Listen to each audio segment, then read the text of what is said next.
আসসালামু আলাইকুম সকলে কেমন আছো? আশা করছি সকলে ভালো আছো।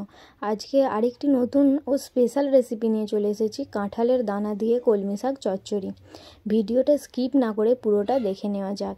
ফার্স্টে একটি কড়াইয়ের মধ্যে কিছুটা পরিমাণ তেল দিয়ে তেলটা গরম হয়ে এলে ফোড়নে 5 ফোড়ন ও শুকনো লঙ্কা দিয়ে হালকা করে নাড়িয়ে নেব। 1 চামচ রসুন কুচি দিয়ে হালকা ব্রাউন কালার করে ভেজে নেব। দুটি পেঁয়াজ মোটা মোটা করে কেটে হালকা ব্রাউন কালার যতক্ষণ না হচ্ছে ততক্ষণ ভেজে নেব। এই যে দেখো পেঁয়াজটা ব্রাউন কালার হয়ে গেছে। দুটি মোটা মোটা আলু দিয়ে দেব কেটে রাখা, দিয়ে হালকা করে ভেজে নেব। কাঁঠালের দানাগুলো দিয়েও ভালো করে ভেজে নেব।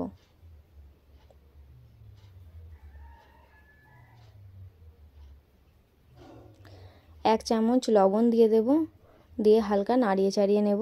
লবণটা দিলে আলু ও কাঁঠালের দানাটা সিদ্ধ হতে বেশি টাইম লাগবে না, তাড়াতাড়ি সিদ্ধ হয়ে যাবে। 1 চামচ হলুদ গুঁড়ো, 1 চামচ লঙ্কা গুঁড়ো, হাফ চামচ ধনে গুঁড়ো ও 1 চামচ জিরে গুঁড়ো দিয়ে ভালো করে কষিয়ে নেব। তলাতে যাতে না ধরে যায় তার জন্য সামান্য পরিমাণ পানি দিয়ে ভালো করে কষিয়ে নেব। সরষে বাটা দিয়ে দেব, দিয়ে ভালো করে একটু কষিয়ে নেব। আর সরষে বাটার বাটিটা ধুয়ে একটু পানি দিয়ে দেব। একটা জিনিস মাথায় রাখবে, যে কোনো তরকারি যত কষাবে তার কিন্তু স্বাদ দ্বিগুণ হবে, তাই ভালো করে কষিয়ে নিতে হবে। 2 কাপ পানি দিয়ে দিচ্ছি, দিয়ে 70 থেকে 80% আলু ও দানাগুলোকে সিদ্ধ করে নেব। এই যে দেখো আলু ও দানাগুলো সিদ্ধ হয়ে গেছে। কলমি শাকগুলো দিয়ে ভালো করে একটু কষিয়ে নেব।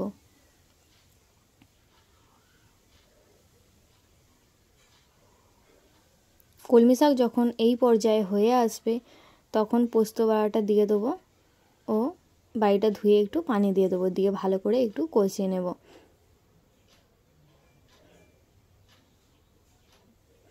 এখনই দেখছো কত সুন্দর দেখতে লাগছে, কত লোভনীয় লাগছে দেখতে।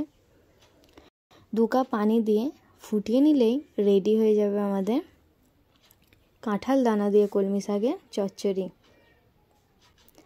আর আমার ভিডিওগুলো যদি সকলকে ভালো লেগে থাকে তাহলে লাইক, কমেন্ট, শেয়ার ও সাবস্ক্রাইব করে আমার পাশে থেকো।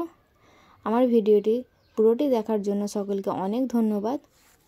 দেখা হচ্ছে পরের একটি নতুন ভিডিওতে।